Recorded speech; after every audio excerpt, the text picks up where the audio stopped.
할렐루야.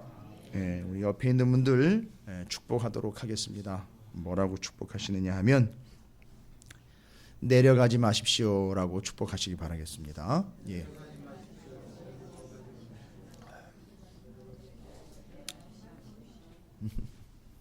여기 오늘은 이제 애굽으로 들어간 얘기가 나오는데 성경 전체적인 의미로 보면 애굽으로 들어갔다라는 의미를 그냥 애굽에 들어간, 그러니까 애굽한 그런 컨디션으로 이야기하는 게 아니라 성경의 여러 구절들은 특별히 표현도 그래요. 뭐 다 그런 건 아닌데 애굽으로 내려갔다라는 표현이 성경에 많이 나와요.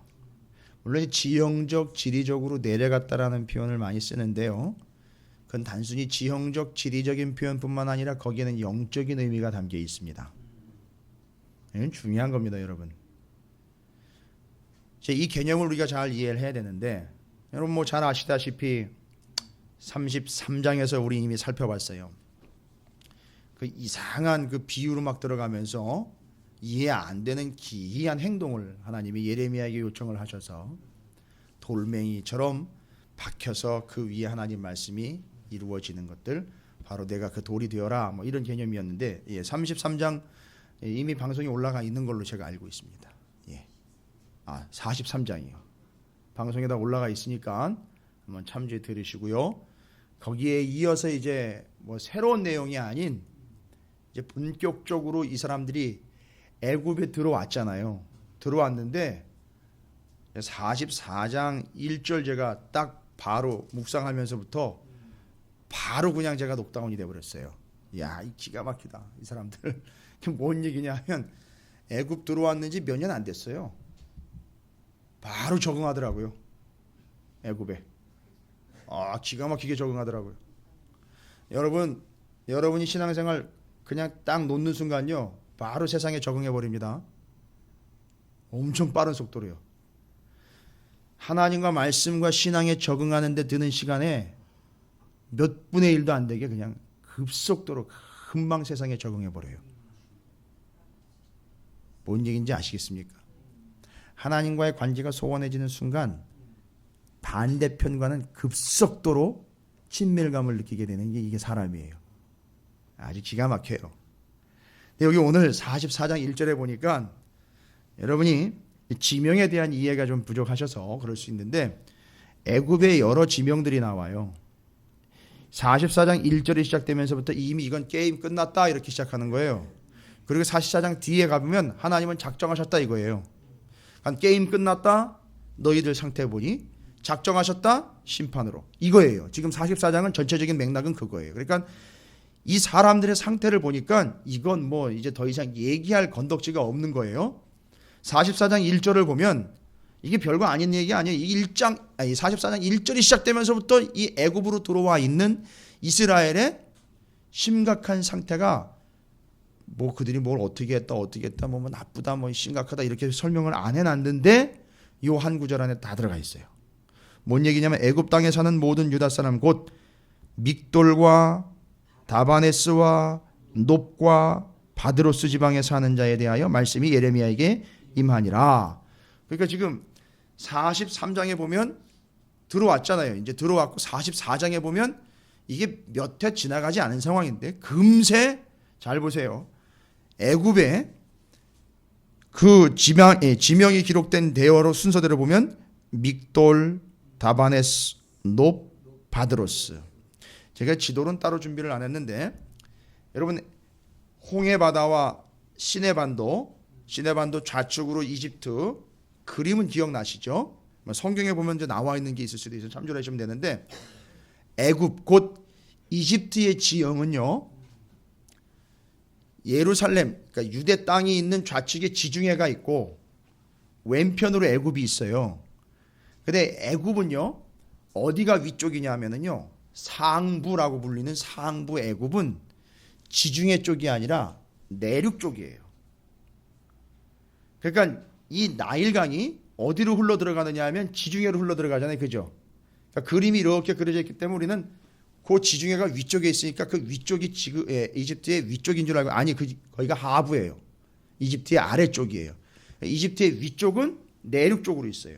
그러니까 지금 바로 이스라엘 백성들이 여러분 고센 땅도 아시죠? 그 고센 땅도 그러니까 이스라엘 땅과 인접해 있는 땅인데 그 가까운 데 있는데 거기가 바로 하부 이집트예요.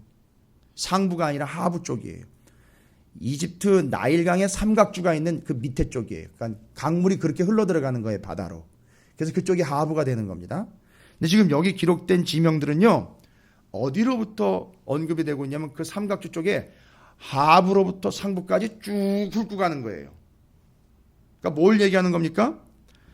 믹돌, 다바네스, 높, 바드로스 순서로 지중해 쪽에서부터 내륙으로 들어오면서 하부로부터 이집트 하부로부터 이집트 상부로 쭉 올라오는 거예요. 그래서 여기 바드로스면은요 이집트의 상부 핵심적이에요. 거기까지 들어온 거예요. 그러니까 지금 이스라엘 백성들이 애굽 들어와서 얼마 되지 않아서 어떻게 된 거예요? 하부서부터 상부까지 쫙 퍼진 거예요. 다 퍼져 사는 거예요. 그러니까 구석구석 다 들어가가지고 한두 가정이 됐던 몇 가정이 됐던 뭐 그건 잘 모르겠어요. 성경에 그게 안 나와 있으니까 하부 상부 쭉 타고 올라가면서 다 자리 잡고 살아가게 된 거예요. 얼마 안 됐는데 쫙 퍼진 거예요. 애굽에. 이거 쉽지가 않거든요. 그러니까 지금 애굽이 낯설지가 않은 거예요. 이 사람들한테는.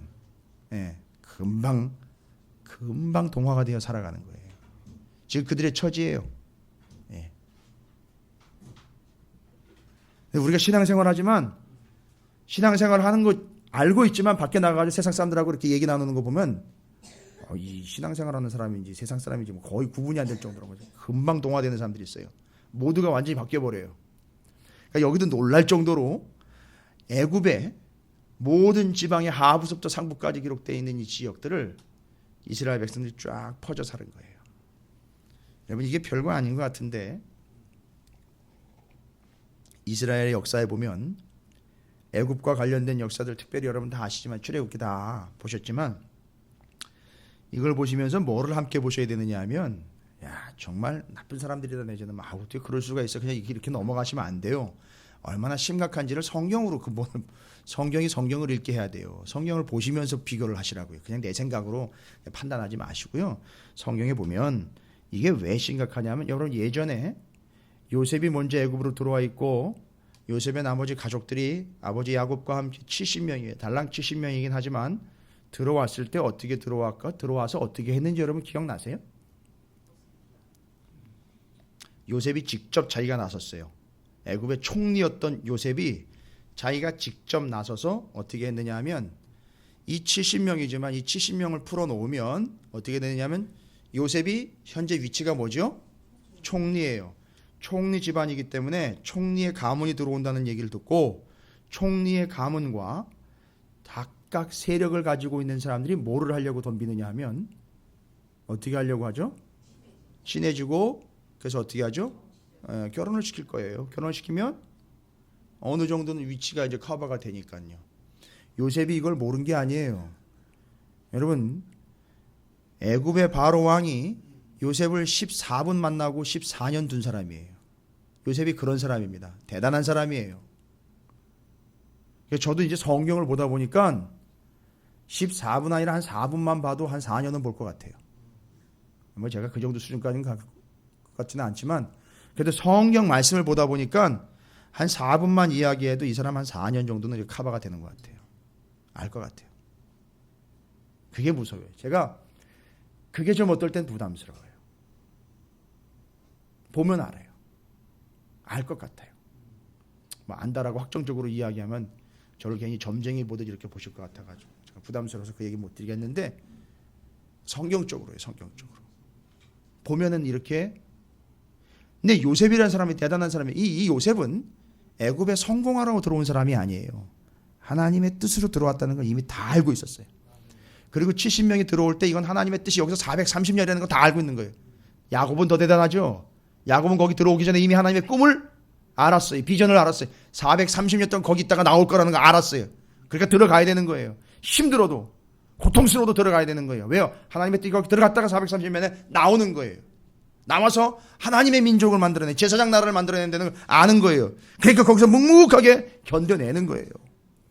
그때 요셉이 한 일이 뭐냐면 고센 땅에다 구별을 해서 절대 이 민족은 자기의 가정은 애굽 사람들하고 뒤섞이지 않도록 구별시켰다가 나중에 출애굽할 때 430년 뒤에 출애굽할 때 그대로 나가도록 하려고 요셉이 이걸 철저하게 지킨 거예요. 근데 여기 보시란 말이에요. 그걸 이미 알고 있다면 이 44장 1절은요 이건 아주 험악한 구절이에요. 이건 아주 난장판인 거예요. 얼마 되지도 않는 그 인원들이 나라는 다 망하고 남의 나라 도망가가지고 거기서 전 애굽으로 쫙 퍼져나갔는데 순식간에 저 밑에부터 위까지 쫙 퍼진 거예요. 여러분 쫙 퍼질 수 있다는 건요 뭐예요? 거기 적응한다는 얘기예요. 거기에 섞여 살 수 있는 다분한 소질이 있다는 거예요. 뭔 얘기일까요? 여러분이 미국을 갔는데 이 동부서부터 서부, 남부서부터 북부까지 종횡무진 막 다닐 수 있어요. 이유는 뭘까요? 일단 뭐가 돼야 돼요? 언어가 돼야 돼요. 그 다음에는요? 돈도 있어야 되겠죠. 예. 그 다음에는요? 뭐 적응 잘하는 거예요. 뭐 낯설지가 않은 거예요. 아주 능수능란한 거예요. 알고 봤더니 한국에서도 아메리칸 스타일로 살았던 거예요. 그러니까 들어가니까 절대 낯설지 않은 거예요. 이 사람들이요. 뒤에 나와요. 애굽으로 도망간 사람들이 어떻게 이렇게 애굽에 금방 쫙 퍼져 남부서부터 북부까지 쫙 퍼져간 살 수 있는가. 이 사람들이 예루살렘에 살 때에 뒤에 하나님이 얘기하신 거잖아요. 어떤 스타일로 살았어요? 애굽 스타일로 살고 있었던 거예요. 근데 그 애굽 스타일이 뭔지 이제 뒤에 나와요. 15절부터 19절까지 쭉 나와요. 그러니까 이미 예루살렘에서부터 남유다 시절부터 애굽 스타일로 살고 있는, 그러니까 애굽에서 누렸던 그것이 아니지, 예루살렘에서 누렸던 그것이 애굽에 와 보니까 거기도 있더라는 거예요. 낯설지 않더라는 거예요. 금방 흡수되는 거예요. 금방 동화되는 거예요. 금방 적응되는 거예요. 그게 뭐냐? 뒤에 보면 아스다롯, 바알의 와이프를 섬기는 신앙이 똑같더라는 거예요. 애굽에 와보니까 남유다의 북이스라엘에 그 이스라엘 백성들이 섬겼던 신이 똑같은 신이 애굽에 있는 거예요. 실상 가나안 땅과 애굽이 전부 다 이 고대 근동이요 바알 신앙으로 실은 한 덩어리가 됐던 시대예요. 그러니까 그 바알의 와이프인 아스다롯, 이스타시, 아세라라고 불리는 이 아스다롯을 그렇게 함께 섬겼던 거예요. 그러니까 애굽에 와가지고 그걸 섬기니까 낯설지가 않은 거예요. 그리고 예루살렘에서 섬겼던 그가 여기 와가지고 있는 거예요. 그러니까 아주 생소하지 않고 익숙해지는 거예요. 여러분 이게 그들의 현실이었습니다. 기가 막히죠. 그래서 어렵지 않게 거기 다 적응하며 살아갈 수 있었던 거예요. 근데 일단 어쨌든지 간에 이스라엘 사람들은 나라는 망했다 하는 핑계를 가지고선 애굽으로 도망을 왔어요. 이걸 성경적으로 어떻게 받아들여야 되느냐? 그냥 피해간 것이냐? 단순히 후일을 도모하러 자리를 옮겨간 것이 아니요. 성경에서는 이렇게 애굽으로 도망간 것, 여기는 내려갔다라는 표현을 안 쓰는데 정말 내려간 것이 맞아요. 어떻게 해서 성경에서 내려갔다라는 다른 지명, 다른 지역으로 내려갔다라는 표현이 어디에 나오느냐 하면 이들이 애굽으로 내려간 걸 이제 오늘 정리를 할게요. 영적 의미와 성경적 의미를 딱 정리하고 넘어갈게요. 제발 좀 다른 소리 하지 마시고 정확하게 정리하고 계세요. 애굽으로 내려간 건 어떤 핑계도 되지 않는 거예요. 여러분이 교회가 아닌 다른 데 가 있으면 그 핑계가 안 되는 거예요. 다른 핑계가 없어요. 자, 여기 애굽으로 내려간 이 사건을 영적으로 어떻게, 성경적으로 어떻게 해석을 해야 되느냐면 요나서를 보셔야 되는 거예요. 요나서요. 여러분 요나서를 함께 보겠습니다. 이미 예레미야 이전에 이스라엘에 등장했던 선지자였던 요나 선지자 1287쪽입니다. 뒤쪽에 있죠. 예레미야보다. 물론 예레미야보다는 한참 전 선지자예요. 그런데 이 요나 선지자가 애굽으로 도망쳐 애굽으로 내려가 버린 이스라엘의 영적 현실과 그 의미를 정확하게 정리를 한 거예요. 이거는 여러분이 금방 쉽게 정리될 수 있는 부분은 아니었을 거예요. 성경적인 근거를 가지고 여러분이 정리를 해놔야 여러분의 삶에서도 적용이 가능하기 때문에 정리를 필요한 내용이에요. 애굽으로 내려간 이들의 이 영적인 문제들이 무엇을 이야기하는 건지 이제 요나서를 통해서 제가 말씀을 드릴게요. 요나서에 보면 여러분 살아가다 보면 그렇죠. 가야 할 곳이 있습니다. 해야 할 일이 있죠. 그죠? 뭐 요나로 치면은 해야 할 일은 뭐였죠? 하나님이 니느웨로 가서 복음을 전하라는 거예요. 제일 좋은 거는 해야 할 일이 하고 싶은 일이면 제일 좋아요. 그죠?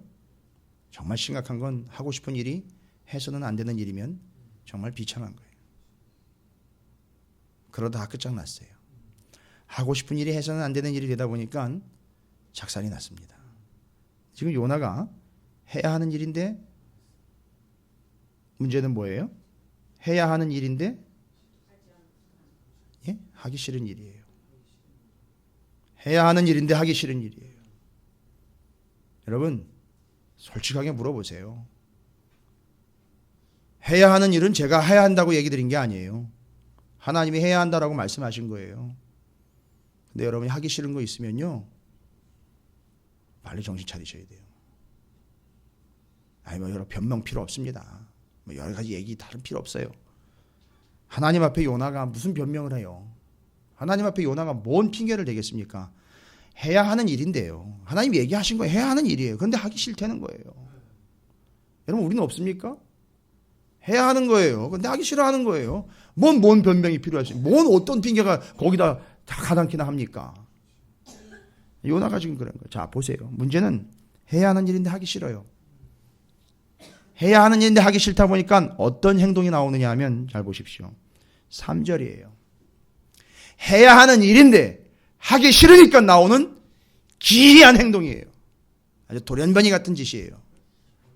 그러나 요나가 여호와의 얼굴을 피하려고 하는 거예요.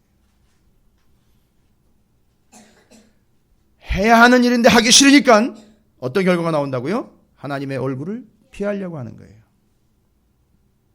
그래서 하나님의 얼굴을 피하려고 하는 짓이 뭔지를 잘 보세요. 일어나 어디로 가야 되는데요? 원래는 니느웨로 가야 되는데 다시스로 도망하려고 얼굴을 피해 하나님이 가능하면 보이지 않는 곳, 하나님이 가능하면 잔소리하지 않는 곳, 하나님이 가능하면 손길이 미치지 않는 곳, 하나님이 가능하면 시야에서 좀 벗어날 수 있는 곳이 어딜까 해서 찾은 게 어딘지 아세요? 다시스예요. 다시스는 여러분 어딘지 아십니까? 네, 몰라요. 그러니까 다시스 어디냐면요, 스페인이에요. 스페인 쪽이에요. 스페인 한 군데. 그런데 여러분 성경에 보면 신약 성경에 넘어와 보면 스페인을 언급한 사람이 있죠. 요즘 여러분 우리 새벽에 로마서 연구하죠. 바울이 로마서 이야기하면서 한 얘기가 있어요. 자기는 어디까지 가서? 땅 끝까지 가서, 근데 그 당시에 땅 끝은 어디냐면 스페인 서바나였었어요. 거기가 복음화가 되면 다 되는 걸로 알았어요. 착각이었죠. 그러니까 사람들이 이제 이 지구에 대한 개념들이 잘 없었기 때문에 끝이 서바나, 스페인인 줄 알았어요. 그러니까 지금 여긴 더해요. 지금 구약시대 때는요. 그러니까 그 서바나 곧 다시스라는 동네는 땅 끝인 거예요. 그거 어떻게 되는 거예요? 하나님의 낯을 피하여 가는 데가 어디예요? 저 땅끝 밑바닥이에요. 근데 재밌는 건요, 밑바닥으로 어떻게 가는지 아세요? 밑바닥으로 올라가는 거 봤어요? 내려가요. 계속 내려가요. 욥바로 가려고 어떻게 했어요? 욥바로 다시스로 처박히기 위해서 욥바로 내려가요. 그리고 3절 끝부분에 보면 배삭스를 주고 배에 올랐더라라고 하는데요. 여러분 여기 올랐다라는 표현이 올라갔다라는 것처럼 착각하시면 안 돼요. 배로 내려갔다라는 얘기가 돼요. 원래 원문은요. 그러니까 욥바로 내려가, 거기서 배로 내려가, 배에 타가지고 또 무슨 짓을 하시나 아십니까? 5절에 보세요. 1장 5절. 또 배를 가볍게 하라고 근데 가다 보니까 지금 이제 문제가 생겼는데, 자 5절에 보니까 이 요나의 위치가 어딘가 보니까 그 배에서 배 밑층에 내려간 거예요. 잘 보세요. 하나님의 낯을 피하여 하나님의 손길이 머물지 않고 잠깐 피해갈 수 있고 잠깐 모면할 수 있고 잠깐 하기 싫은 건데 해야만 하는 일에서 충돌해서 쌓이는 이 사람이 결국은 한다는 짓과 결국은 드러난 막판의 모습이 뭐냐면 저 땅끝으로 처박히기 위해서 계속 내려가고 있다는 거예요. 욥바로 내려가, 배로 내려가, 배의 맨 밑층으로 내려가.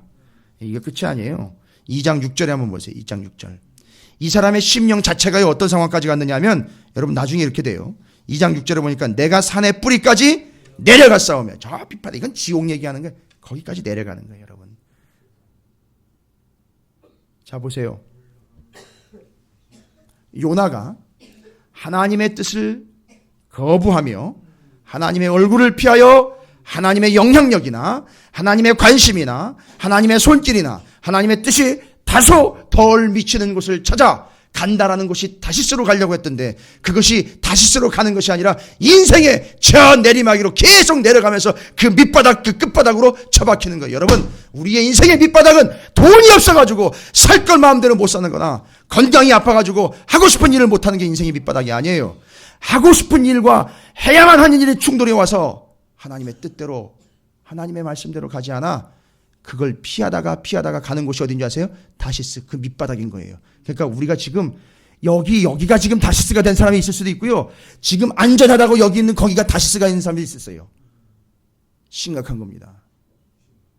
그걸 피해가는 게 아니라 밑으로 내려가 저 밑바닥에 내려가. 하나님의 뜻을 거스른 채로 피해 다니고 있는 그 존재가 결국 내려가 닿는 데가 어디냐 하면 끝 밑바닥 다시 쓴 거예요. 자 보세요. 설명되셨죠?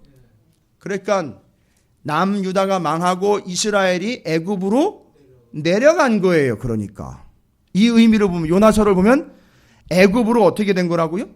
내려간 거예요. 다시스로 가기 위하여 욥바로 내려가, 배로 내려가, 배 밑창으로 내려가, 땅의 뿌리까지 내려간 그 인생의 저 밑바닥으로 처박힌 요나와 같이 지금 이스라엘 백성들은 애굽으로 어떻게 한 거예요? 내려간 거예요. 그 밑바닥으로 처박힌 거란 말이에요. 지금 그 알고 봤더니 그 밑바닥에 처박힌 상황의 컨디션이 뭐냐면, 거기 가가지고 옛날에 유다에서 섬겼던 우상을 자연스럽게 섬기고 있다는 거예요. 여러분, 이게 밑바닥이지. 이게 밑바닥이 아니고 이게 끝이 아니고 어디겠어요? 그렇게 되는 거예요, 여러분.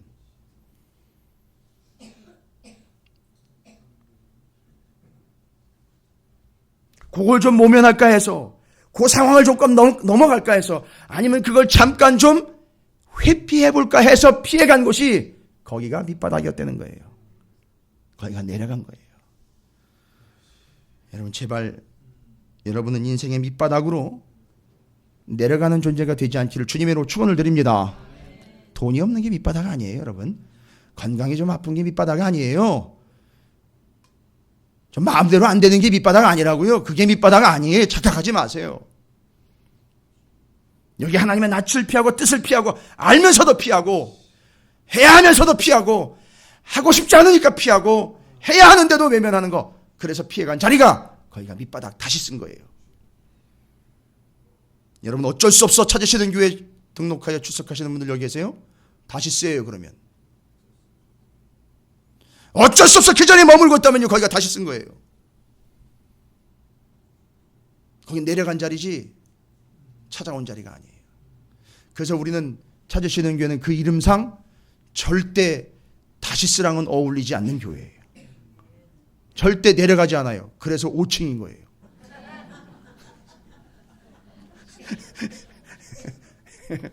예전에 개척 준비할 때 내려갈 뻔했었어요. 근데 하나님이 올리셨어요. 올라가라고, 내려가지 말고 올라가라고. 아이고, 맞다, 이 뜻이 있었던 거예요. 에이, 참 꿈보다 해몽이라고. 뭐 그렇게 다 은혜로 받으면 다 그렇게 받는 거예요. 근데 이스라엘의 영적 현재의 상태가 바로 그 상태인 거예요. 지금 애굽으로 그러니까 요나가 다시스로 내려. 근데 여러분 도착했어요, 안 했어요? 도착도 못하고 죽음의 상황까지 간 거예요. 그러니까 3일 죽음을 경험하는 건 예수의 죽음이잖아요. 결국 그것 때문에 구원을 얻은 거예요. 예수의 죽음 때문에. 그 깊은 의미를 그 깨닫는 거고요. 이제 그건 이제 나중에 신약이랑 연결되니까. 근데 결국 요나는 자기의 뜻대로 되지 않았어요. 여러분, 그게 우리의 인생인 거예요. 우리 뜻대로 되는 게 아니라 하나님 뜻대로 되는 게 우리 인생인 거예요. 참 복된 거죠. 그래서 지금 애굽으로 내려간 이 행위는 여러분 요나서를 보면서 정리 다 하십시오. 하나님의 낯을 피하고 뜻을 피하고 하나님의 손길을 피하고 하나님의 눈길을 피하여 애굽으로 어떻게 한 거다? 내려간 거예요. 정리되셨죠? 내려간 거예요. 그럼 내려갔으면요. 그 상황에서 자 애굽으로 내려갔으니까 어떻게 되는 거예요? 내려갔기 때문에 거기서는 좋은 꼴 못 보는 거예요. 결론은요. 예, 하고 싶은 걸 했지만 해야 할 것은 아니었다는 거예요. 그게 아니었다는 거죠. 애굽은요.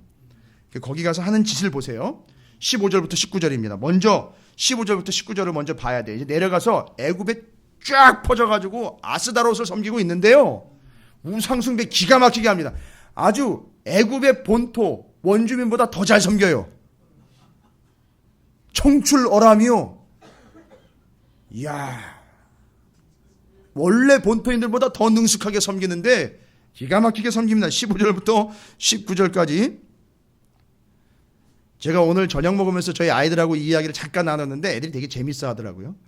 뭔 얘기 때문에 그러니까 과자하고 케이크 얘기가 나왔어요 거기에. 그래서 재밌어 하더라고요. 이해를 잘 하더라고요.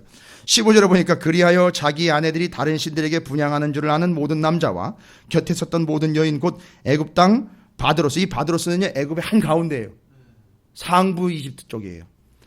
거기 사는 모든 백성의 큰 무리가 예레미야에게 대답하여 이르되, 이게 유대인들이에요.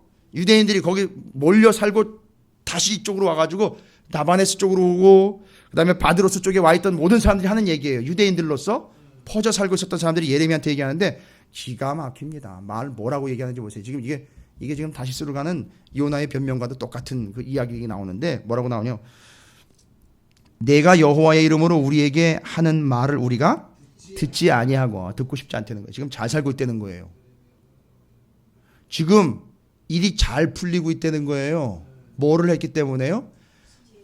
그렇죠. 근데 그게 예루살렘에 있을 때는 어땠었어요? 자꾸 그거 하려고 그러면 이상하게 고춧가루를 뿌려요. 누가 와가지고. 그렇죠. 선지자들이 와가지고 하지 말라는 거예요. 자꾸. 짜증이 났는데 지금은요. 아이고 예레미야가 바쁜지 뭐 여기저기 돌아다니면서 이거 할 수 있는 상황이 아니에요. 아 너무 좋은 거예요. 예레미야가 막 돌아다니면서 휘젓고 다닐 수가 없는 거예요. 남의 나라니까. 그러니까 여기 깊숙이 상부 이집트로 올라와 있는 이 유대인들은요. 마음 놓고 뭐 하는 거예요. 거기에 애굽 신앙에 물들어가지고 마음 놓고 우상을 섬기는 거예요. 그러니까 딱 예레미야한테 하는 얘기가 이제는요. 예레미야가 백성에게 얘기하는 게 아니라 백성이 예레미야한테 오히려 가르쳐요. 일로 와봐. 내가 가르쳐줄 테니까 일로 와봐라. 그러니까 뭐 말하자면 그거예요. 김 목사님 일로 와보세요. 안 믿는 사람들이요. 저를 불러가지고 그거 그렇게 사는 거 아닙니다 인생. 뭐 이러는 거예요 지금 저한테. 그 뭐라고 얘기합니까? 17절에 기가 찹니다. 우리 입에서 낸 모든 말을 반드시 실행하여 우리가 본래 하던 거래요. 본래. 예, 본래 하던 것 곧 우리와 우리 선조와 우리 왕들과 우리 고관들이 이건 죄다 지금 한 놈도 예외 없이 다 그 짓거리 했다는 거 아니에요. 그죠? 유다 성읍들과 예루살렘 거리에서 하던 대로 어떻게 했대요? 하늘의 여왕에게 분향하고, 여기 하늘의 여왕이 바로 제가 얘기 유시탈, 아세라, 아스다로, 바알의 와이프예요. 그 앞에 분향하고 그 앞에 또 뭐 하래요? 전제를 드리라. 그때는 우리가 먹을 것이 풍부하며 복을 받고 재난을 당하지 아니하였더니. 오, 이거 뭐 어떻게 돼? 할렐루야 해야 돼 이거? 옛날에 그렇게 아스다로를 잘 섬길 때는요 배 고르는 일 없었고 문제 없었다는 거예요. 여러분 그게 문제가 없었던 이유가 뭘까요? 그렇지요. 관심 두지 않고 내버려 두신 거예요. 그리고 그나마 어떻게 하신 거예요? 하나님이 기회를 주신 거였단 말이에요. 그러니까 그렇게 그냥 저냥 먹고 살 수 있었던 거란 말이에요. 그걸 어떻게 해석을 해버렸어요? 이 사람들은. 누가 준 거라고 이야기를 하고 있어요? 아스다롯이 준 거라고 생각을 한 거예요. 그래서 지금 뭐 하고 있는 거예요? 그 아스다롯에게 뭐 했어요? 여기 나와 있는 데는요. 분향하고 전제는요, 포도주 갖다 부어 제사하는 거예요. 분향은요, 향 피우는 거예요. 난리 났습니다. 뭐 이만저만 지금 심각한 상황이 아니에요. 그렇죠? 지금 거기 나와 있는 그대로 이제 내용들을 좀 보시면 이어집니다. 우리가 하늘의 여왕에게 분향하고 18절입니다. 그 앞에 전제드리던 것을 패한 후부터 모든 것이 궁핍하고 칼과 기근에 멸망을 당하였느니라 하며. 하나님이 치셔서 이렇게 된 거잖아요. 그죠? 그때부터 뭘 못했다는 거예요. 자기네가 아스다롯을 섬기지 못했다는 거예요. 그걸 지금 입이 이렇게 이게 나와가지고선 그때 우리 그거 못하게 네가 했지. 그걸 왜 막았어? 이러면서 막 불평을 쏟아놓는 거예요. 그리고 19절에 보세요. 여인들은 이르되 우리가 하늘의 여왕에게 분향하고 그 앞에 전제를 드릴 때에 어찌 우리 남편의 허락이 없이 그의 형상과 같은 과자를 만들어 놓고 전제를 드렸느냐 하는지라. 여러분 19절 한 절이요. 이 유대인들이 애굽에 들어 살고 있는 유대인들이 아주 처참한 상황을 다 드러내주고 있어요. 자, 여자는 누구예요? 한 가정으로 치면 아내죠. 엄마죠. 여인들이 이르되 우리가 하늘의 여왕에게 분향하고 아스타롯에게 분향하고 그 앞에 전제를 드릴 때에 어찌 우리 남편의 허락이 없이. 그건 뭔 얘기예요? 우리가 허락 없이 이 제사를 드렸겠느냐 이거예요. 그러니까 뭔 얘기인가 이거는? 남편이 허락을 했다는 거예요. 그러니까 공범인 거예요 지금. 남편도 그렇게 하기로 합의를 한 거예요. 자, 남편이 합의했습니다. 아내도 합의했어요. 같이 합니다. 거기다 이제 그걸로 끝나는 게 아니에요. 허락 없이 그의 형상과 같은 과자를 만들어 놓고. 이건 뭐예요? 이 과자는요. 이 성경에는 지금 과자라고 나와 있는데 원문으로 조금 더 번역을 하면 케이크. 여러분 이렇게 아이들 유치원이나 학교에서도 이거 만들기 많이 합니다. 케이크 만들기요. 의미를 담아서. 근데 바로 이 가정에서요. 이 집안에서 모여가지고 엄마 아빠가 허락하에 애들이 모여서 케이크를 만들어요. 과자. 케이크라고 일컬어지는 과자라는 걸 만들었는데 어떻게 만드냐면 케이크를 우상의 모양을 본따 만드는 거예요. 우상의 형상이 있어요. 그 모양 그대로 본을 따서 케이크를 만드는 거예요. 이거 누가 만듭니까? 식탁에 둘러앉아가지고 식구들이 특히 애들이 신나가지고 만드는 거예요. 이거를요. 그럼 엄마 아빠는 그걸 보면서 잘한다. 계속해라. 다 인정한 거예요. 그리고 애들은 앉아가지고 아스다롯 신상을 보면서 본뜬 것을 그대로 신상 모양으로 케이크를 만든 거예요. 그리고 전제를 드렸느냐 하는지라. 이게 다 어떻게 된 거예요? 가족들끼리 합의하에 이루어지고 있는 일들이 되는 거예요. 한 통 속인 거예요. 다. 여러분 이게 우상 숭배를 심각한 모양새로서 이 모든 것이 남편의 허락이고 엄마의 부추김이며 애들의 자원함으로 다 이루어진 일들이 지금 애굽 땅에서 이스라엘 백성들이 이 짓들을 하고 있는 거예요. 알고도 말리지 않았던 거예요. 같이 가고 있는 겁니다. 그런데 이거는요. 이렇게 아스다롯을 섬겼던 거는요. 아까 2절부터 14절까지를 보면 이미 이건 어디서부터 해왔던 거예요. 애굽에 와서 새롭게 한 게 아니라 어디서부터? 그렇죠. 유다 땅에서 이미 해왔던 걸 이제 우리가 이걸 다시 하게 되어서 얼마나 복을 받고 있는지 모른다. 그때 너희들이 그걸 못하게 해서 우리가 그때는 어렵게 살았던 거다. 지금 애굽 땅에 와가지고 이걸 마음 놓고 하니까 우리가 너무 큰 복을 받고 있다. 그러니까 너 입 다물고 있어. 찍소리도 하지 말고. 우리는 이렇게 갈 거야. 자, 이거예요. 그래서 2절부터 14절까지를 제가 따로 여러분과 읽으면서 나누지 않은 건 예루살렘, 유대 땅에 있을 때 이미 했던 것 그대로 습관에 젖어 있어서 애굽 땅에 들어와가지고 전혀 낯설지 않게 아스다로를 바알을 섬기게 됐는데 온 가족이 일치단결하여 아스다롯으로 의한 가화만사성을 지금 이루어가고 있어요. 너무너무 좋은 거예요 지금. 끝내주죠. 근데 이제 문제는 여기서 끝나지 않는다는 게 문제예요. 하나님이 그걸 보시고 이제 드디어 말씀을 하십니다. 하나님이 이제 이 문제를 처리를 하시는 거예요. 그게 어디 나와 있느냐면 24절부터 30절까지 쭉 나와 있어요. 그래서 20절부터 23절까지는 이미 너희가 이전부터 이미 엉망이었고 그걸 그대로 와가지고 여기서도 하고 있는 그 짓거리는 이제는 뭐 소망이 없다 뭐 얘기한데 24절부터 30절까지 하나님이 이제 이 행위에 대해서 처치를 하십니다. 뭐라고 처치하는지. 근데 여기 상당히 심각한 내용이 하나 나오는데 정말 무서워요. 하나님이 너무너무 무섭게 이 일을 처리하십니다. 뭐 칼, 뭐 이런 거 얘기한다고 무서운 게 아니에요. 그 하나님이 아주 예리하고도 날카로운 이 처리 방법을 보시면 여러분도 거의 뭐 살이 떨릴 지경일 거예요. 지금 이 사람들 지금 현재 이제 복 받고 현재 누리는 거에 지금 좀 온통 거기에 관심이 있는 거예요. 지금 잘 먹고 잘 사는 거에 지금 관심이 있어요.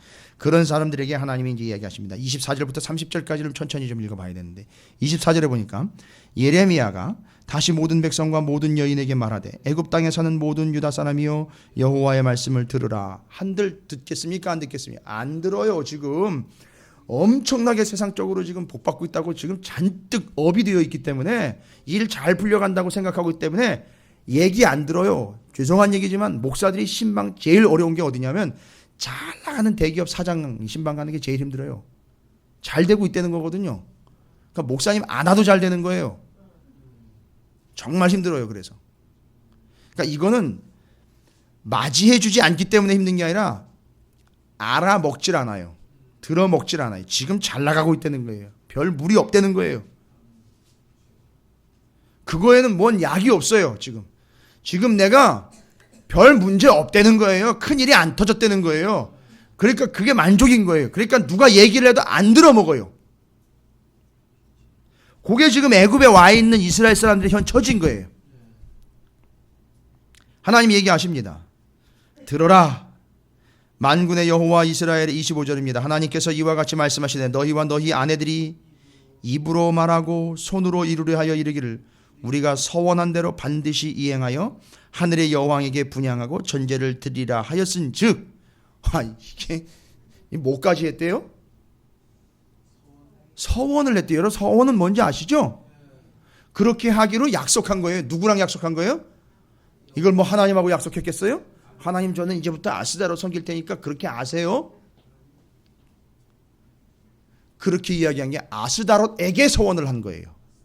내가 이제부터는 당신을 섬기겠습니다라고 아스다롯 여신에게 서원을 한 거란 말이에요. 이걸 하나님이 알고 계시죠? 예레미야도 알죠? 그럼 뭐라고 얘기를 해요? 그래 분향하고 전제를 드리리라 하였은즉 너희들이 그런 얘기했지? 너희 서원을 성취하여 너희 서원을 이행하라 하시느니라. 여러분 이거 뭘 얘기하는 거예요?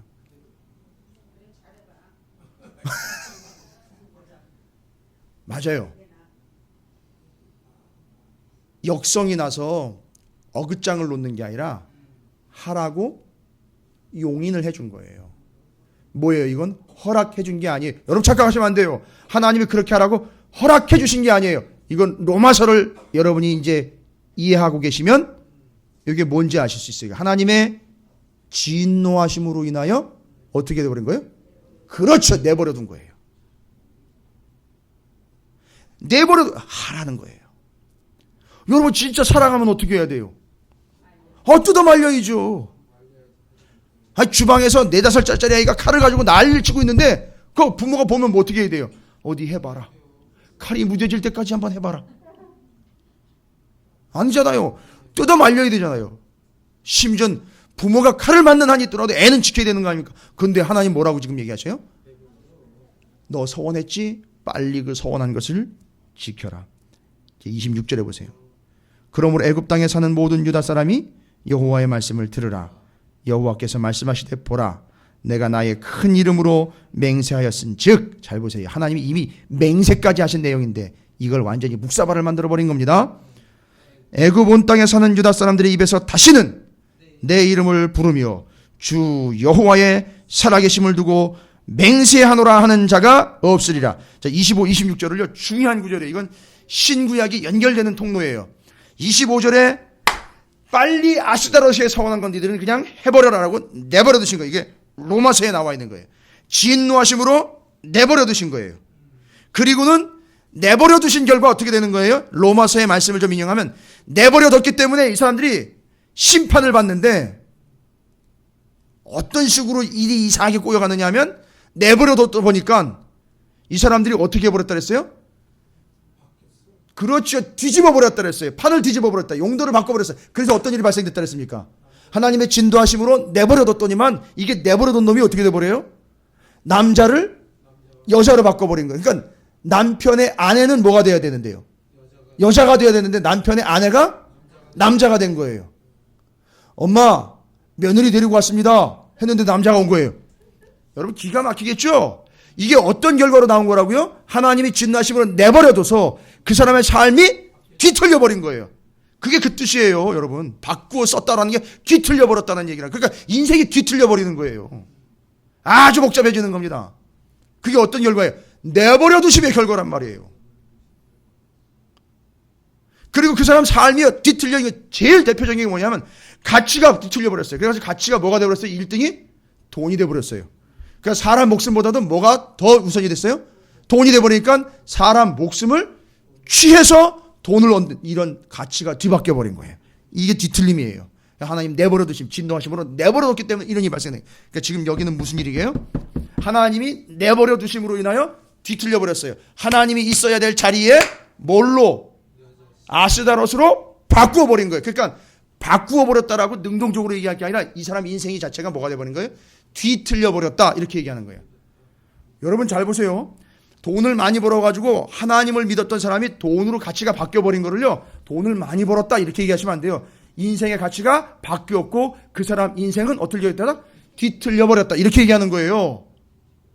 너무 좋게 얘기해 주시면 안 돼요. 착각해요. 그 사람이 뒤틀려버린 거라고요. 뒤틀려버려요. 완전히 뒤틀려버렸어요. 지금 교회마다 이런 뒤틀린 가치관으로 인하여 어마어마하고 어마무시한 일들이 막 벌어지고 있어요. 바꿔 쓰고 있단 말이에요. 하나님의 말씀을 세상 이야기로 바꿔버린 건 뒤틀린 거예요. 예수를 섬겨야 되는데 사람을 섬기고 있단 말이에요. 뒤틀려버린 거예요. 여러분 저를 섬기시면 안 돼요. 섬긴다는 이야기를 오해하시면 안 됩니다. 제가 예수님의 버금가는 존재가 아니에요. 저는 여러분을 돕고 여러분에게 말씀을 가르치며 저를 잘 이용을 해서 제대로 된 길로 가도록 저를 최대한 활용하시도록 보낸 하나님의 종이지, 제가 숭배를 받거나 제가 인정을 받아가지고 제 자리를 확보하는 게 목회가 아니에요. 근데 심지어 너도 병신도들도 그런 일을 하요. 자기 위치, 자기 자리를 확보해가지고 자기 팀, 자기 편, 자기 세력 이렇게 만들어버리는 거예요. 이거 뒤틀려버리는 거예요. 여러분 이건 한두 가지가 아니에요. 다 뒤틀려버립니다.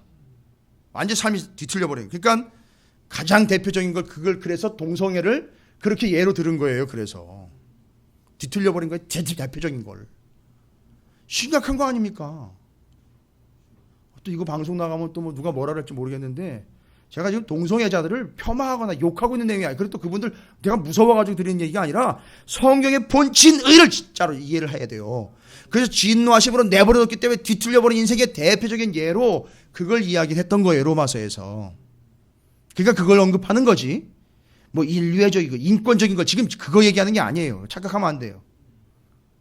그래서 내버려 두셨어요. 뒤틀려버리고 바뀌어버렸어요. 그러니까 하나님 자리를 뭘로 바꿔버렸습니까? 우상으로 바꿔버렸어요. 이게 바꾸는 거예요. 그 뒤틀려버리는 겁니다. 인생이.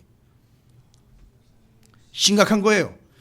26절은요. 더 심각합니다. 잘 보세요. 하나님이 이 26절 9절 안에다 신약까지 다 통과를 해가지고 그냥 통탈을 해가지고 정리를 다 해버리셨어요.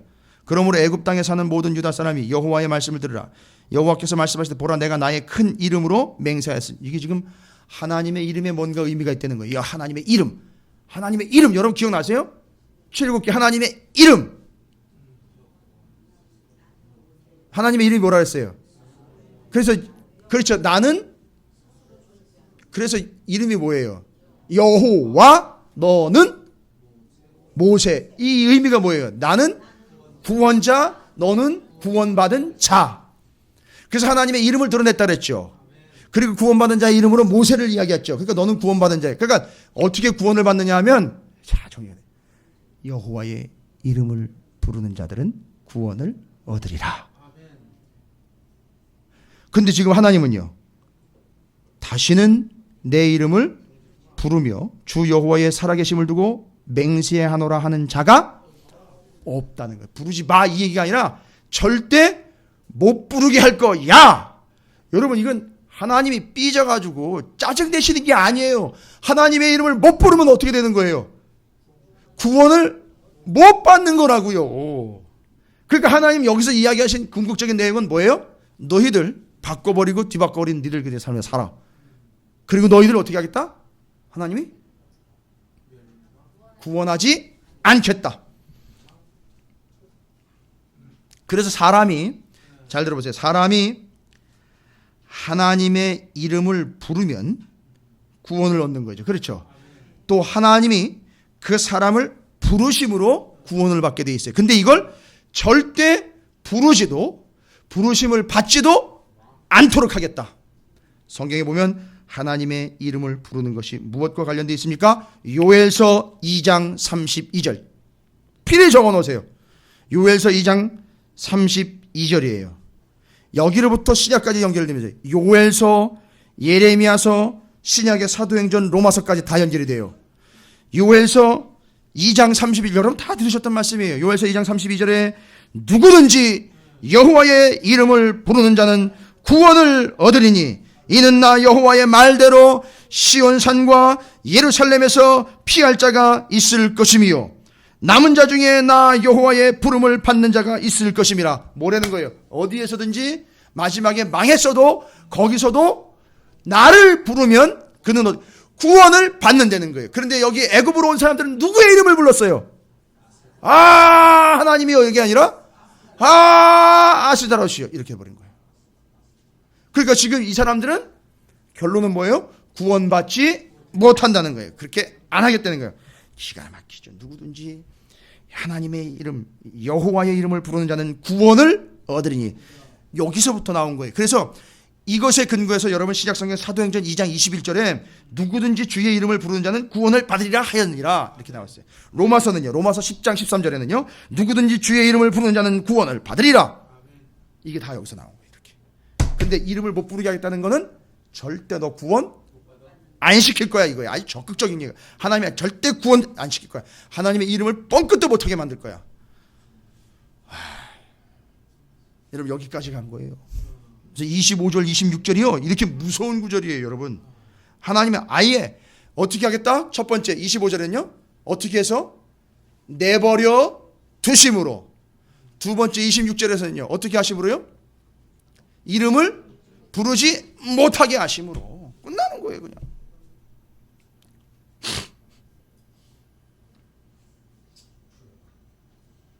그래서 이제 그 결과가 27절부터 30절까지 기록되어 있습니다. 자, 뭡니까? 27절 복이 아니라 27절 한번 함께 읽어보겠습니다. 자, 시작. 보라 내가 깨어있어 그들에게 재난을 내리고 복을 내리지 아니하리니 애굽 땅에 있는 유다 모든 사람이 칼과 기근에 망하여 멸절되리라. 뭐가 아니고 뭐를 내린다고요? 복이 아니고 재난을 내리겠다. 다음에 28절에 보면은요 28절은 뭐라고 얘기하면 그런즉 칼을 피한 소수의 사람이 애굽 땅에서 나와 유다 땅으로 돌아오리니 애굽 땅에 들어가서 거기에 머물러 사는 유다의 모든 남은 자가 내 말과 그의 말 가운데서 누구의 말이 진리인지 알리라. 자, 이건 어떻게 된다니? 결국 그렇게 당하고 난 다음엔 뭐가 진짜고 뭐가 사실인지 알게 된다는 거예요. 죽어가는 자도 알 것이고 망하는 자도 아는 거예요. 지옥 가는 자도 알고 가는 거예요. 진리는 알고 가는 거예요. 문제는 뭐예요? 지옥 가는 자는 진리는 알았지만 믿지는 못한 거예요. 믿지는 않은 거예요. 그러니까 지옥 가는 거예요. 가면서도 그렇죠. 옛날에 유행했던 노래 울고 싶어라 울고 죽고 싶어라 죽고 싶어라 하면서 가는 거예요. 29절에 보면은요. 여호와의 말씀이니라 내가 이곳에서 너희를 벌할 표징이 이것이라 내가 너희에게 재난을 내리라 한 말이 어떻게 된다고요? 반드시 이루어질 것을 그것으로 알게 하라. 하나님의 말씀은 어떻게 된다는 거죠? 반드시 이루어진 거예요. 네가 어떻게 하든 무슨 짓거리를 하든 하나님의 말씀은 반드시 이루어진다. 여기서 하나 떠올려야 되잖아요. 이제 하나님의 말씀은 반드시 이루어진다. 딱 떠오르는 이미지가 있잖아요. 이제 43장에 했잖아요. 반드시 그 말씀대로 이루어질 걸, 나중에 거기서 그 말씀이 그대로 이루어질 것과 그 말씀이 기초가 된다는 것과 그 말씀 위에 성취가 된다는 것. 그래서 어떤 행동을 했었어요? 이해되지 않지만, 그렇죠. 애굽의 바로의 궁전 벽에다가 밑에다가 돌을 탁 갖다 박아놓고 진흙을 발라버렸잖아요. 지금 이 이야기를 할 때는요, 그 돌을 떠올려야 돼요. 그 돌 위에 뭐가 세워진다 그랬어요? 바벨론 왕의 왕궁이 세워진다 그랬죠. 애굽 왕 왕궁이 무너지고 바벨론 왕의 왕궁이 세워진다. 그럼 뭐 한다는 거예요? 하나님이 말씀하신 대로 된다는 거잖아요. 그러니까 그 돌은 뭐예요? 말씀인 거예요. 말씀의 기초 위에 세워지고, 그리고 그건 누구를 의미한다 그랬어요? 1차적으로는요, 그렇게 말씀을 전했던 예레미야와 같은 사람, 그 다음에 모퉁이 돌, 하나님의 돌, 반석, 예수 그리스도예요. 말씀이에요. 그러니까 그걸 생각하는 거예요, 지금. 그러니까 지금 거기 박혀 있잖아요, 돌이. 그죠? 모르지만, 겉으로는 안 보이지만 돌멩이 거기 박혀 있어요, 현재 지금. 그래, 그 위에 이제 이루어진다는 거예요. 말씀대로 이루어진다는 거예요. 그러니까 딱 떠올리는 거예요. 그 돌멩이 지금 거기 박혀 있어. 말씀이 거기 박혀 있는 거야. 말씀대로 돼. 이렇게 하는 거야, 지금. 30절에 이제 그게 어떻게 이루어진다고 얘기하죠? 보라, 내가 유다의 시드기야 왕을 그의 원수 곧 그의 생명을 찾는 바벨론의 느부갓네살 왕의 손에 넘긴 것 같이 애굽의 바로 호브라 왕을 그의 원수들 곧 그의 생명을 찾는 자들의 손에 넘겨 주리라. 여호와께서 이와 같이 말씀하셨느니라. 그러니까 애굽 왕이 호브라네요. 이게 호브라. 예. 원래 애굽에는요, 코브라가 유명해요. 밤. 아주 맹독을 가지고 있죠. 근데 이게 코브라가 유명해가지고 왕관에다가 이렇게 코브라까지 새겨놨잖아요. 그죠? 영화 같은 데 보시면. 그죠? 근데 이게 이제 코브라와 같이 그 위험과 맹독을 가지고 있는 그 맹렬했던 세력이요, 이제 뭐가 돼버리는 거죠? 호구가 돼버리는 거예요. 그래서 호브라예요. 여러분 절대 이거 펼치면 안 됩니다. 이거 어디 가서 전파하시면 안 돼요. 그냥 여러분에게 그냥 이 말씀 그냥 잘 기억하시라고 제가 말씀드린 거예요. 예. 그 왕을, 호브라 왕을 누가 와서 묵살 만들었는데요? 바벨론의 느부갓네살 왕이 와서 아주 묵살을 만들어버린 거예요. 묵사발리는 거예요. 박살나는 겁니다. 끝나는 거예요. 자, 그럼 결론 다 났어요. 뭡니까? 이거예요. 44장의 전체적인 흐름은 제가 여러 가지 이야기를, 제가 뭘 가지고 말씀드렸습니까? 하나님의 말씀에 근거를 가지고 요나서 이야기도 다 드렸죠? 자, 기억해 보라는 거예요. 하나님이 이렇게 편히 앉아가지고서 말씀을 나눌 수 있는 그런 여유 있는 상황은 아니었지만, 딱 이야기하면 여호와의 이름을 부르는 자들은 구원을 얻으리라. 요엘이 딱 떠오르는 거예요. 그리고 지금 이 애굽으로 내려간 이 상황은 요나가 하나님의 말씀을 거역하여 저 밑바닥으로 내려가는 그 다시스로 향했던 그 이야기가 나오는 거예요. 그 말씀을 딱 듣는 순간 말씀이 딱 떠올리면서 이제 다 정리가 되는 거예요. 그 돌멩이, 박혀있는 돌멩이도 기억나고 막 떠올리면서 결론 딱 났어요. 하나님의 말씀은 하나님의 때와 하나님의 방법으로 반드시 이루어진다라는 거예요. 이걸 믿음으로 돌아왔어야 되는데, 그걸 믿지 않는 이들을 하나님께 어떻게 하셨다고요? 내버려 두심으로, 또한 그 이름을 부르지 못하게 하심으로, 진노하심에 맡겨놓아 구원받지 못하게 하심으로 이들이 그냥 하나님의 손안에서 떠나가 버린 멸망당하게 될 존재들로 하나님이 말씀하신 그대로 말씀이 그들에겐 뭐가 됐어요? 구원이 된 게 아니라 심판이 되어 버린 거예요. 여러분 한번 따라해 보실까요?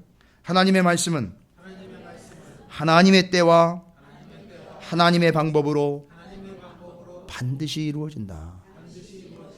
이걸 이야기할 때, 이걸 기억할 때는 뭐를 떠올리시라고요?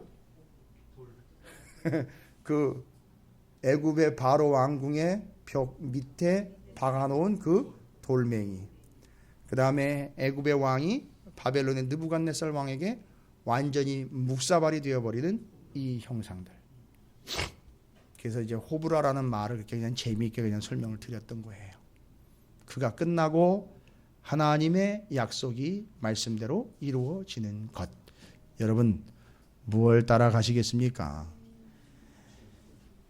해야 하는 일이 하고 싶은 일이 아니라서 너무 힘드십니까? 짜증나세요? 그러나 이 이야기는 제가 드릴 수 있어요. 해야 하는 일이 하고 싶은 일은 아닐지라도 해야 하는 일은 여러분이 살 길이라는 사실이에요. 하나님의 말씀은 때로는 여러분이 거부하고 싶어도 그 길만이 살 길이라는 거예요. 여러분이 예레미야처럼 하나님의 말씀을 붙잡고 하나님이 그냥 진노하심으로 내버려 두는 존재 되지 마시고 여호와의 이름을 부르지 못하는 존재가 되지 않기를 주님의 이름으로 축원을 드립니다. 제가 그걸 생각을 했어요. 요즘에는 이제 집안에서 이렇게 애완견들을 많이 키우시니까 물론 이제 여러 가지 감안을 해서 하신 거지만 그 동물들을 이렇게 성대 수술을 하시잖아요. 근데 전혀 소리를 못 내잖아요. 여러분 그걸 떠올리시면 돼요. 전혀 소리를 못 내게 해서 이름을 부르지 못해 구원을 못 받게 하는 거죠. 하나님이. 여러분 내 존재가 그런 존재라고 한번 생각을 해보세요. 막 부르고 싶은데도 못 불러요. 뭐 짓는다는 것 개념하고 좀 연결이 돼서 그렇지만 그게 아니라 이 본 뜻을 여러분 이해하시리라 믿습니다. 부르고 싶어도 못 불러요. 부를 수 없어요. 못 부르면 구원을 못 받는다 그랬어요. 근데 하나님은 그렇게 하시겠다 그랬어요. 못 부르게 하겠다. 그러나 여러분은 마음껏 하나님의 이름을 부르시는 우리 찾으시는 교회 성도들이 되시기를 주님의 이름으로 축원을 드립니다.